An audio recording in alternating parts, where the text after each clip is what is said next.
Coaches, thanks for tuning in. Rising Coaches podcast. Alan Major, Doug Caputo, back with another one here today. And we are ecstatic to be able to learn from not only somebody who is part of the Rising Coaches community, but also somebody who has worked their way up, who has a path that I'm sure a lot of you can resonate with. So before we get into, before I talk any more on it, let's introduce our guest. Ladies and gentlemen, the assistant coach with the Texas Legends, Coach Tevin Brown. Coach Brown, welcome. What's going on? Happy to be here. I appreciate you guys. Yeah, thank you, man. Thank you. The smile is glowing. Everybody's ecstatic. I can tell he's happy to be here, so you know it's going to be a good episode. Coach, as I said in the beginning, like a lot of people can resonate with the path that you have had. I know you had a playing career. Obviously, you go into, we'll get into your background a little bit more, but you were a high school girls coach and seventh grade girls head coach. Now, obviously, a lot of steps in between. You become an assistant with the Texas Legends, and we can go over everything in there. But for you, right, your background, your history can resonate with a lot of people. But what ultimately guided you into taking that first position with the All Saints Episcopal, that seventh grade girls head coaching position? Like, what guided you into that? Because I feel a lot of people out of the rip might think, oh, I'm better than that. I want to go for a higher position. What kind of guided you into that? What got me into that was failure. At the time, I wasn't in college. I had flunked out of college, just being an immature young adult and not taking care of my business. When I had the opportunity to be a college athlete, I didn't maximize the opportunity. So during that time, I was actually working at Chick-fil-A, and I was at the time my current girlfriend. I was just living with her, so I didn't have a place to stay. So I was working 9 to 5 every day at Chick-fil-A.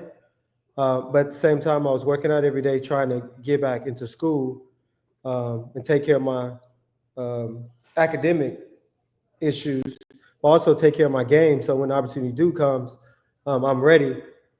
So I was just working out every single day. Then I went to an open gym and I met some guys. And his name is Tommy Mitchell. He had a professional career, played in college, and he took me on his wing. And at All Saints, a small school in Tyler, Texas, we worked out there every day.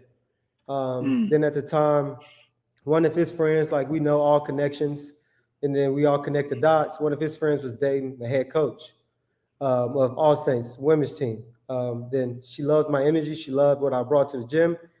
And they asked me to be a part of the staff, and I took it. I didn't have a clue what I was doing.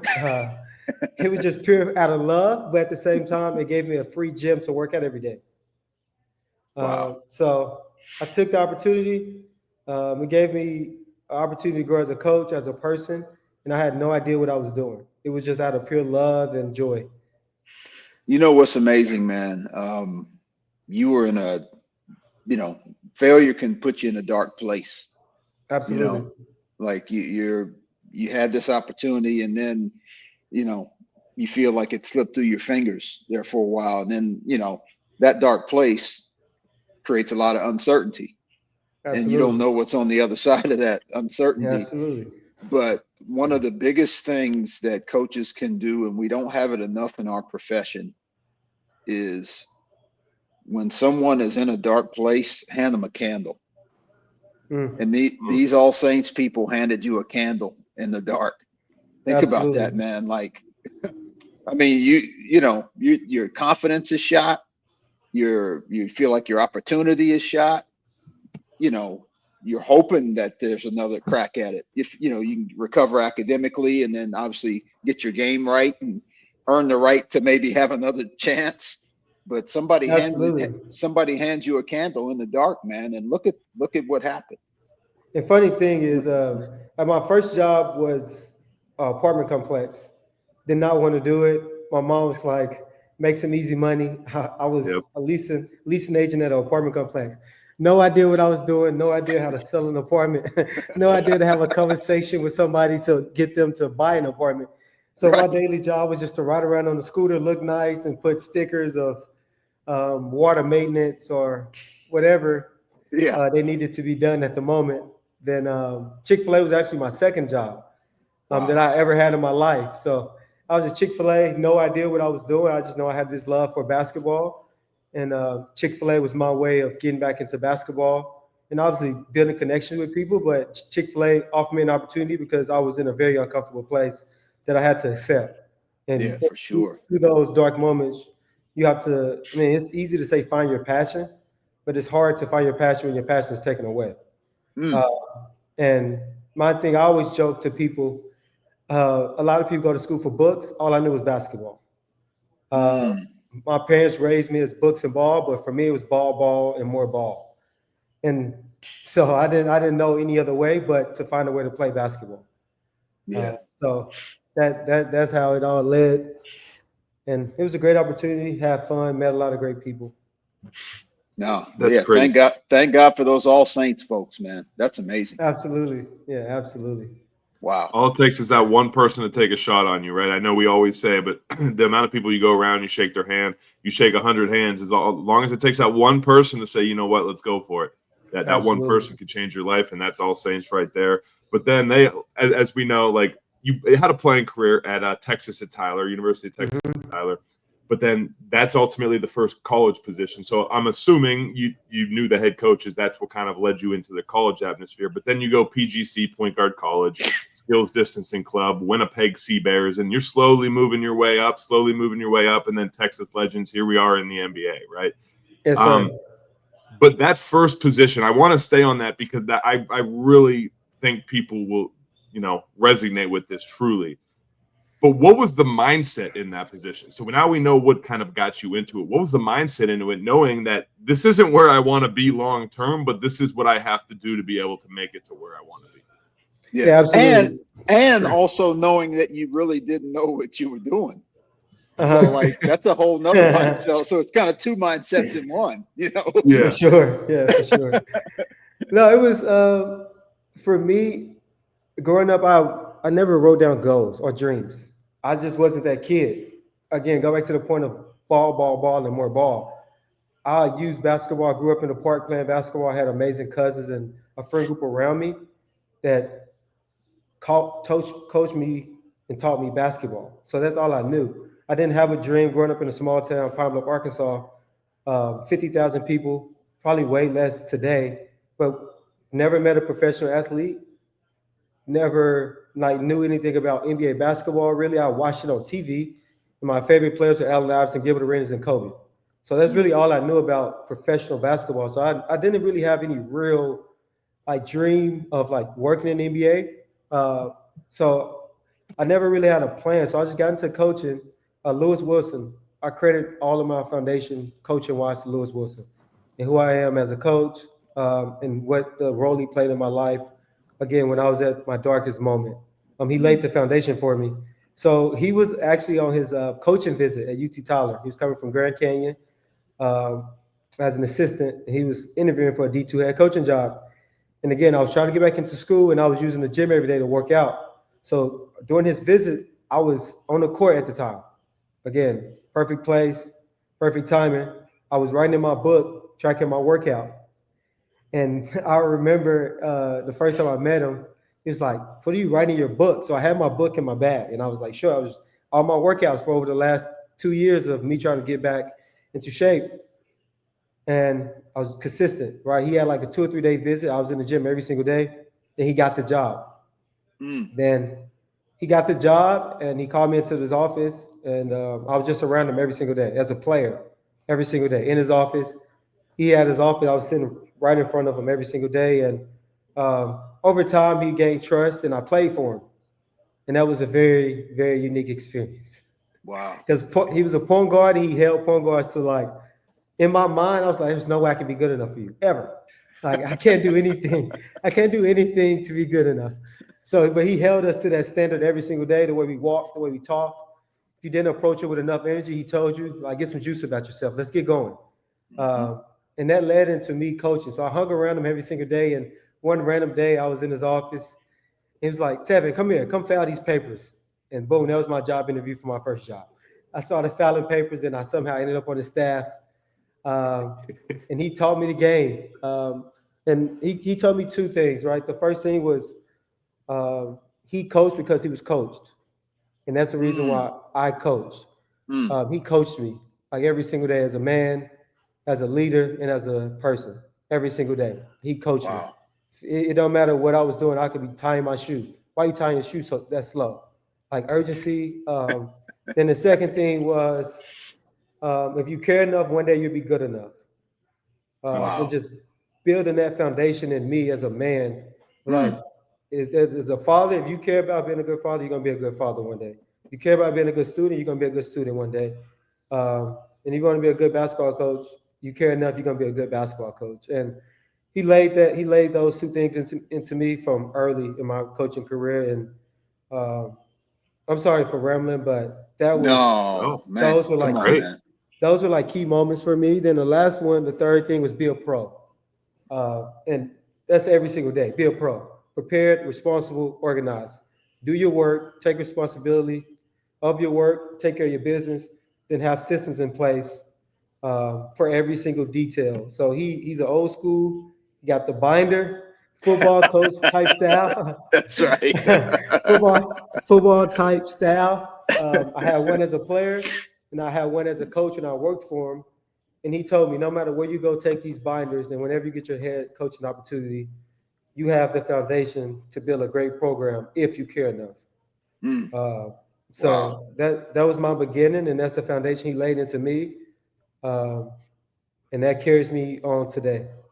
You know, so we got two cornerstones with this deal here: girls basketball and filing papers.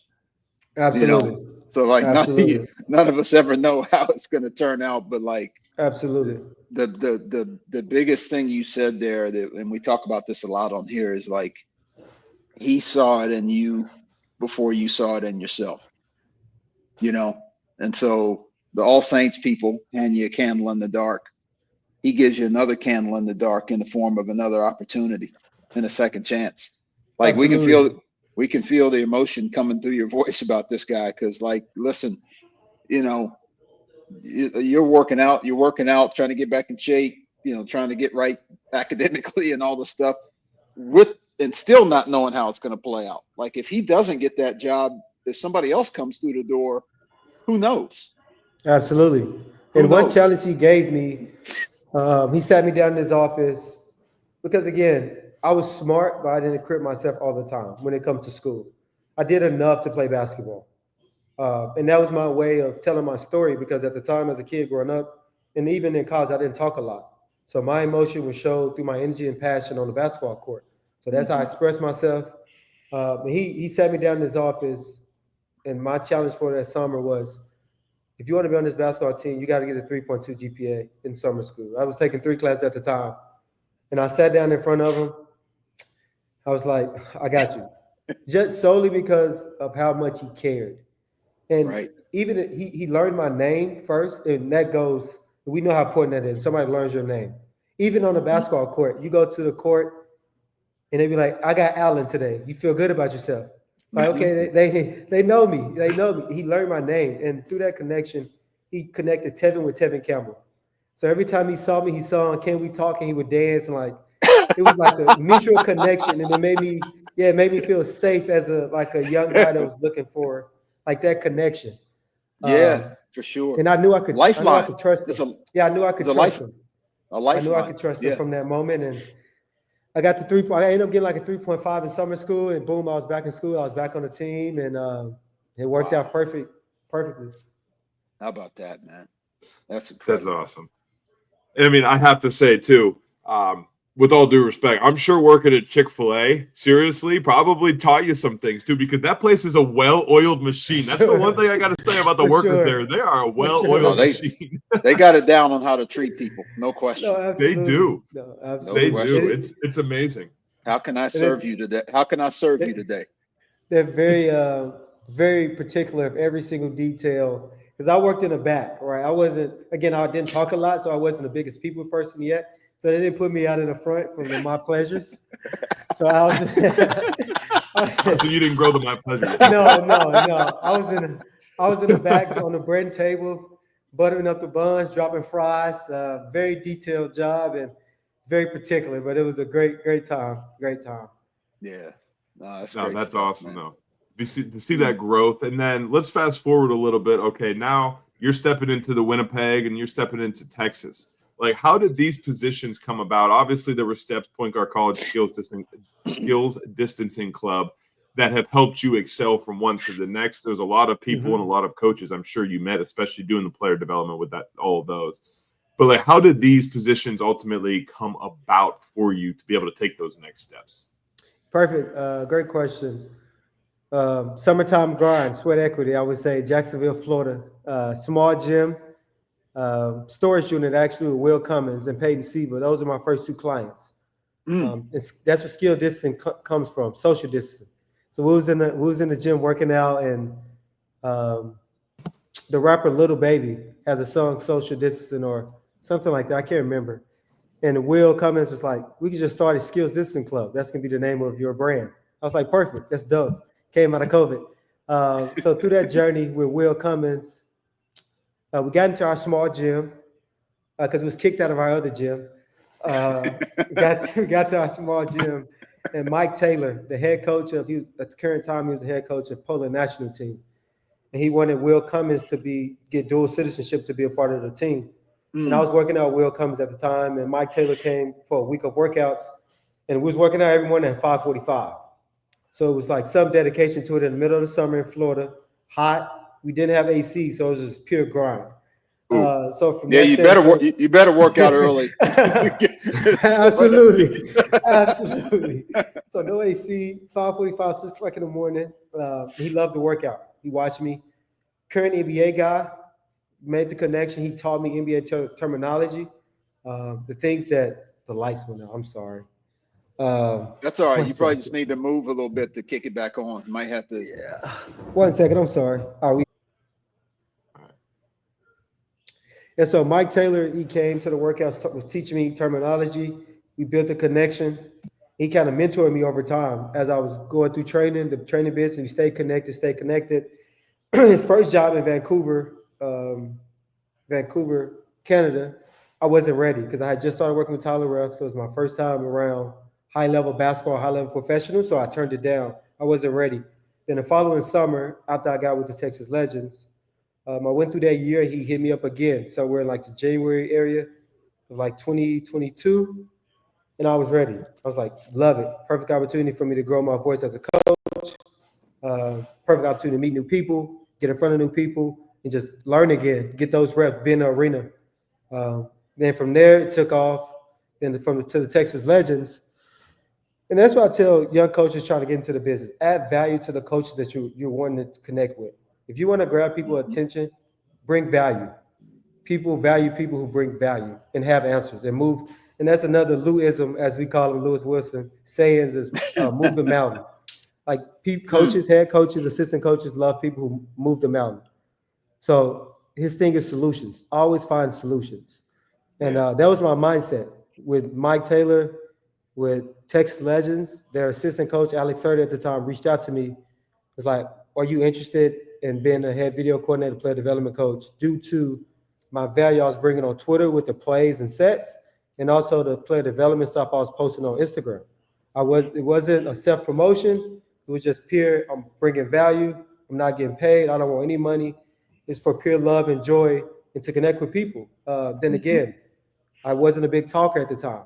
So ball was how I connected with people, because basketball has its own language. If you coach basketball is a language. We connect through basketball. So that was my way of connecting. And through that connection, it led me to the Texas Legends. Wow. It's a heck of a path. It really is, and it's like walking through a maze, man. I mean, it's like sure. All Saints, Lou Wilson, Winnipeg. I mean, sure. This is great. I'm sure you had more than enough times through that path, doubting yourself, thinking it's not going to work out. Like, that's the one thing, and that's why I like to highlight this so much, is because it's obviously it worked for you, right? You're in a great position. You've had great positions and worked your way up from point A to now point B. You've learned it, you've seen it, and you went through it yourself. And that's the one thing, especially, like, I know Al has a lot of people that reach out to him. I get people that reach out. Like, people always ask, how do we be able to get in positions such as yourself? And really, like, I feel like everybody thinks you're lying when you say it's so much more basic than you really think it is. Like there's no actual way of going about it. I mean, JJ Redick became, now granted he played in the NBA, but he was a podcast host. Now he's the head coach of a team. Right. Obviously his criteria and background's a little different, but my point is there's no rhyme or rhythm to be able to get there. It's just, as you said, put in the hard work. And the three things that I took from you there: consistency, accountability, and priorities. Know what your priorities are, be consistent with it, and hold yourself accountable to make sure you do all Love of that. Love that.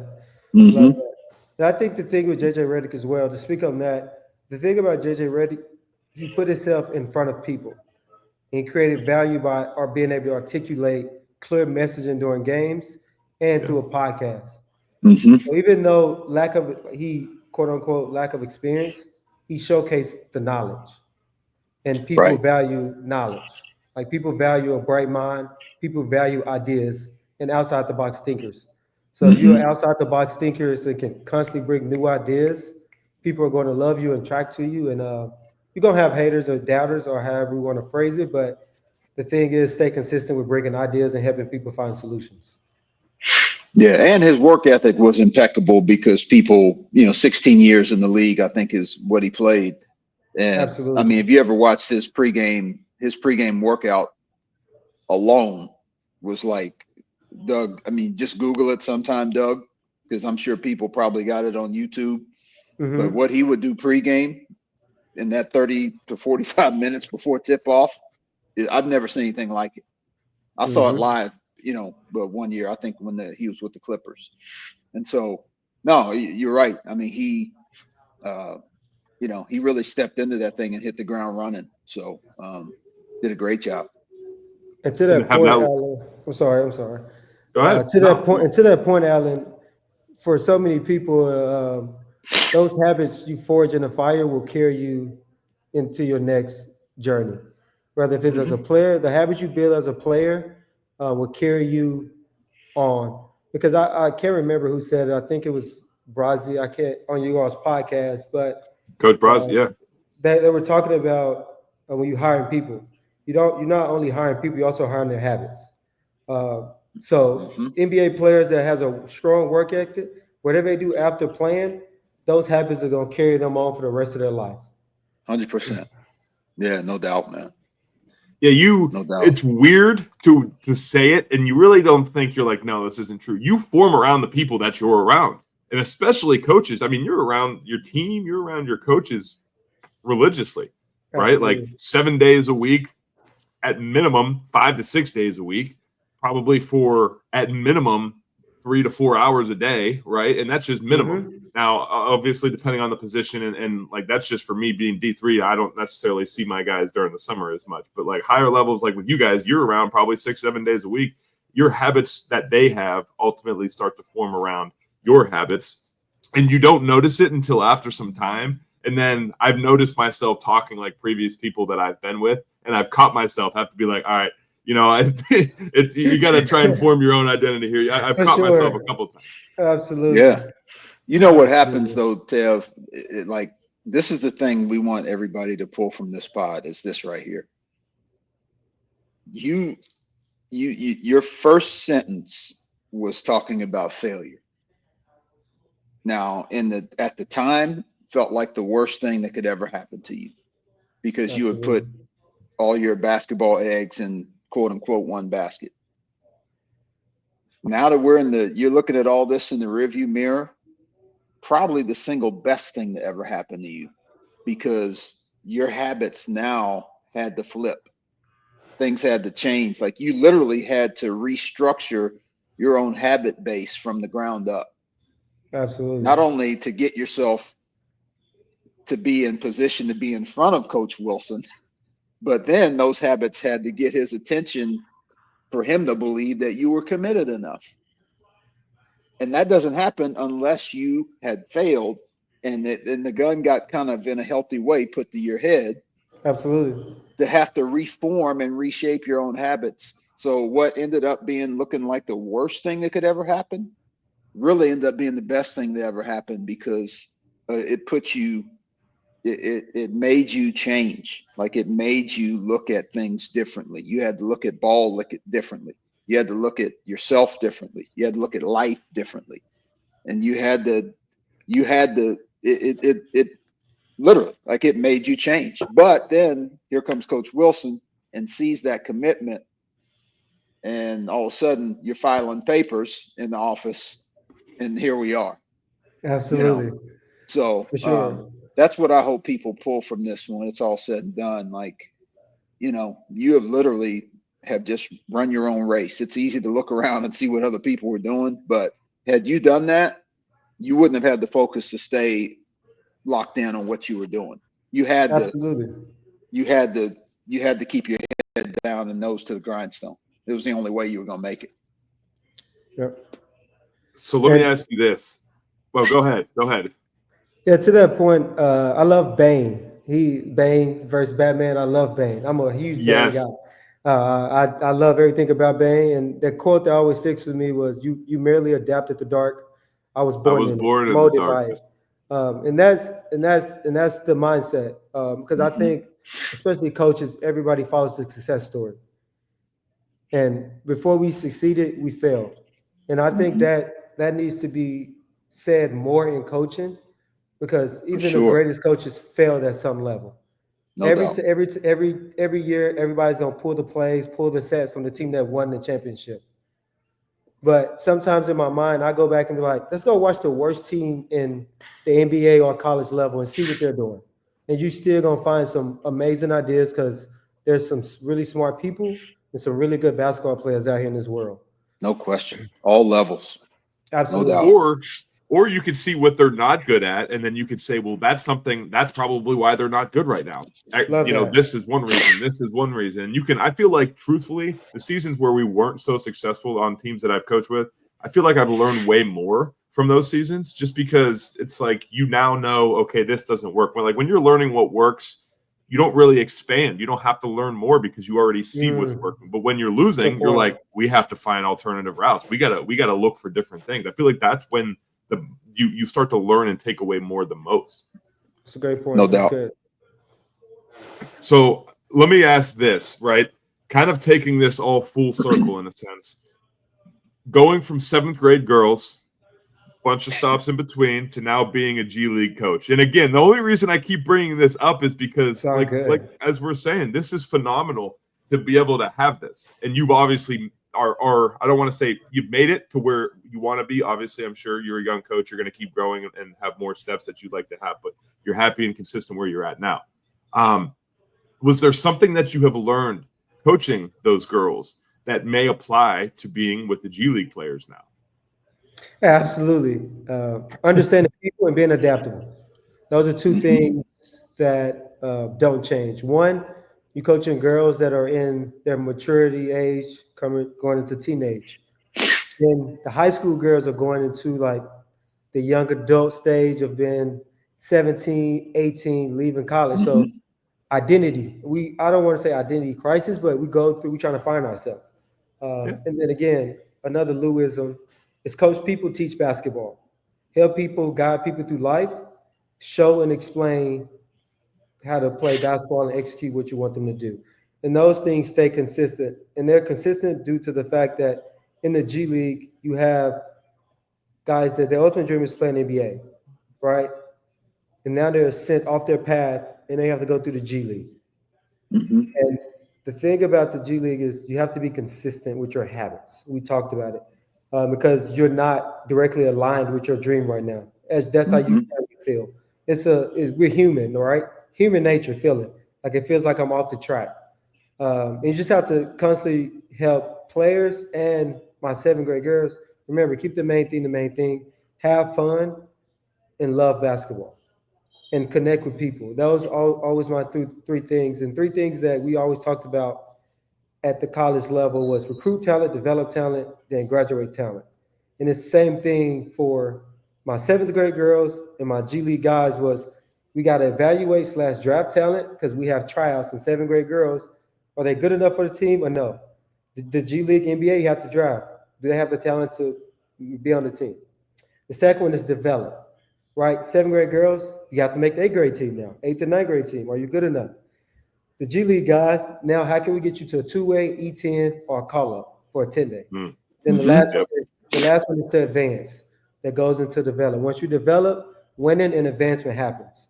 So those things are pretty consistent. Then being adaptable. Like I remember All Saints, the biggest thing was cheerleading. So anytime we had a game on like a Friday or Saturday, we had practice on Friday, cheerleading was a higher priority because at the time all the kids had to play all the sports.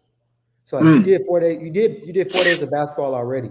So that fifth day, you got to choose cheerleading, right? So some Saturdays I go into the game with 6 players, right? In the G League, we might have our 2 ways for 3 weeks. Then they pull out 2 ways.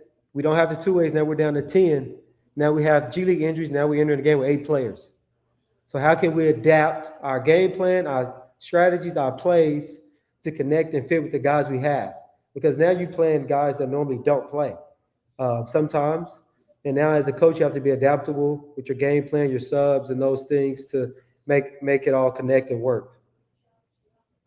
No, and that's the 2 words that I think obviously every NBA team does it in their own right in terms of keeping, 9, 10, 11, 12 ready to go is the stay ready thing. Well, I think the stay ready mentality is magnified. Oh, you could. Yeah. I think the stay ready thing is magnified in the G League. Absolutely. Just because of the constant movement, 3 different rosters in 1 week. Like you said, injury, call-ups, 2 ways up, 2 ways back down, all that. So just having that stay ready mentality for those guys, like you said, whoever those guys are, 8, 9, 10, 11, 12, because those second unit guys are just a tick away from either being a starter or going from 15 minutes to 32. Yep. So how do you guys adapt with that ever-changing roster? So essentially, as you said, you want to be able to allow your guys to get them to a different spot, to the NBA, to, somewhere where they're making a little more money or whatever the situation might be, to be able to help them grow. Of course, selfishly, I'm sure you want to keep a lot of those guys too, but I know that's not realistic. How do you guys adapt with that ever-changing team, that ever-changing roster? Yeah, I think it comes down to the standards you set from the beginning, right? Because you're going to have your core guys. For the most part, we kept our core. We kept at least 4 to 5 guys from training camp. So those 4 to 5 guys have to be our rock. We have to be able to trust you. You know the terminology. We can't have you being inconsistent. We're dependent on you. Because now with our quote unquote best guys leaving, now you all got to hold the ship together until those guys come back, right? And we go back to our style of play, right? Really emphasizing team concepts and systems that allow guys to play together and not so much individually. Because once you start depending on individuals in the G League especially, because those guys can get pulled, especially if they're playing good basketball. They can get pulled, right? And if you've just been dependent on those core guys, those 1 or 2 guys, it's going to be hard to get those second string, third string guys or stay ready guys to be able to thrive and execute what you need them to execute. So 100%. Those 2 things, standards and emphasizing team daily. Everything we do, team defense, team offense. So that's our approach. And sometimes we can anticipate who's going to be there as far as like 2 ways, call up E10s, and sometimes we can't. And we just got to do the best that we can and just communicate and be on the same page as a staff. Well, I'm guessing, because we were just talking to another coach this morning on a pod about this, and this obviously is magnified for the league. The big team and the G team have to have a connection there, right? Absolutely. So it's not just the Texas Legends standards. This is the Dallas Mavericks standards that are bleeding down to the Texas Legends. So, that front office and Jason Kidd, if they're aligned, and then obviously that's going to trickle down to the big team, of course, but then those same standards, same concepts, same approach, mentality. If you guys are aligned with the Mavs, then now everybody's singing the same song, which that makes you guys' job easier, because this is like it's what we do. It's not just what the legends do. This is what the whole building is doing. Yes, sir. Correct. Absolutely. Yeah, for it to be able to start from the top and be able to go down. And with that, like, do they give you a set of guidelines to build around an offense for the G League? Or is it just you guys kind of make up your own with the people that you have? How does that work? We have to fit our style of play, our personnel, right? So again, like emphasize team. You're not gonna have a Shai Gilgeous-Alexander or a LeBron James or a Luka Doncic that can dictate every single play. So that just goes back to emphasizing team and team concepts. I think you emphasize the spacing part of it. Those are the things we emphasize more: spacing, running habits, and transition. Pick and roll concepts can be the same, but oftentimes we have to change the plays, how we defend due to our personnel. Terminology is very consistent. We keep the terminology the same because once we do get those 2As and assignment guys, we have to still be aligned with the Mavs, right? Yes. But the style of play changes, the sets changes, and coverages and matchups we maneuver and change as well. Yeah. Okay. So you can adapt and at least change them up a little bit. Yeah.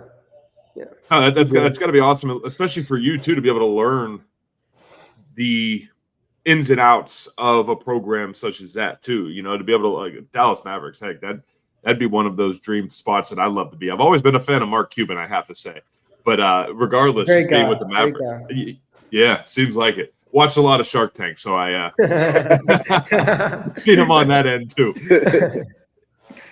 But Coach, as we said, you've had a tremendous career and you are still a young coach. There is still a lot of time for you for growth, for opportunity. But looking back on everything, I know we've had a great reflection so far. But if we were to put you back into your first position, right, going back to coaching with the girls, like knowing what you know now, is there any advice that you would share with your younger self to ultimately help you gain to where you are now? Perfect. Absolutely. Be quick, but don't hurry. There's valuable lessons right in front of you. There are valuable people right in front of you. There's valuable moments right in front of you. There's moments you'll never get back again. And that's one thing we oftentimes take for granted because we're so focused on the journey, quote unquote, the journey. Right. And sometimes it's cliche, just be where your feet are. Right. And that's everything, all of you. Just be right there, right? Because if you continue to create value where you currently are, the rest is going to take care of itself, right? The best interview every single day are the people that you work with. So every single day, bring value to those people, and those people are going to help you get where you ultimately want to go. Then the last part is just be diligent, be decisive, and stay focused on your goals and what you want to do and move with purpose. Couldn't say much better than that, Dougie. Perfect. You came prepared for that one. My guy was ready. It just seems like everything with his career so far, right? Always prepared and always getting ready to be able to take that next opportunity, but also stay where your feet are. And I feel like that's the hardest thing. It really is. Like, you can easily say stay where your feet are, but it's the hardest thing because you see all your friends, social media is, you're like, how's this guy getting here? How's this happening? And it's exactly like you see it. You're like, why are I not having that? I've been putting in the work. I've been going through the struggle. That's why I wanted to highlight the struggle so much, is because you've made it to a great opportunity, but nobody talks about the struggles to be able to get from point A to point B. Everybody wants to talk about, I've had this. I'm an assistant in the NBA, like done X, Y, and Z. I've had a great career. But nobody ever wants to talk about those struggles. So that's why I'm very ecstatic and happy that you were able to get on here, talk about this, and share those experiences, because there are a lot of people who can resonate with that and hopefully open up their minds a little bit more, that they can get to this position. They can be in the G League assistant. They can be an NBA assistant. So thank you very much for sharing that. Absolutely. I think, like you just said, it's not easy being where your feet are, right? But that's one of the best investments I made in my career was mentors. mentorship. Mhm. People who, not those that's just going to hype you up when you're doing good, but the people that's going to tell you your breath stink and not tell someone else your breath stink. Just pure truth tellers. And that's what you want. And I was actually listening to a podcast yesterday about a guy. He sends his written books. He sends 5 copies to his friends. He picked 5 friends and sends a copy of his books to his friends. And they're going to tell him if the book's good. They're going to tell him if the book sucks.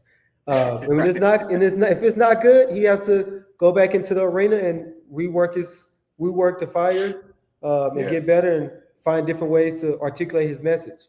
And I think those truth tellers will help you be in the moment because they'll humble you and let you know that you think you're ready, but again, there's valuable lessons where you currently are right now. 100%, man. Well, listen, man. Number one, thank you again for doing this. Before Dougie kind of closes it out, people will pull today, obviously, your story of failing and failing forward. But we need more people in our profession that have your transparency and vulnerability, because everybody wants to look, unbreakable, whatever that looks like for them. But to actually talk about your failures, to talk about this is what went wrong, to share the way you did, man, this was solid gold, man. So we appreciate you 100%. I appreciate you all.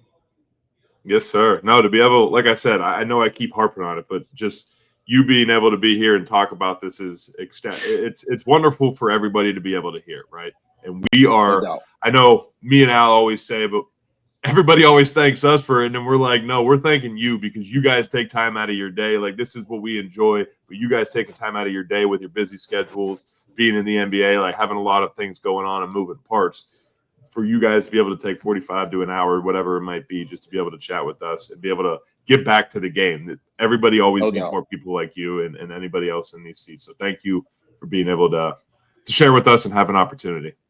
Thank you all. I appreciate you all. You all do amazing work. One thing I love about you all, you do y'all's background checks. A lot of people don't know about the All Saints days, so it was dope that y'all brought it up and it brought back great memories. And I'm gonna have to call a few people later today. Yeah, no, man. Of course. Reflection breeds gratitude, man. We say that out here all the time, man. No, you got it, brother. Yes, sir. You got it. Well, everybody out there, as always, thank you for tuning in. Another episode of the Rising Coaches podcast. If you didn't take anything away, well, that's your fault. Maybe you should turn the episode back and re-listen. But for everybody out there, thanks for tuning in. As always, Alan Major, Doug Caputo, all you coaches, keep working and keep rising, coaches. We'll see you all later.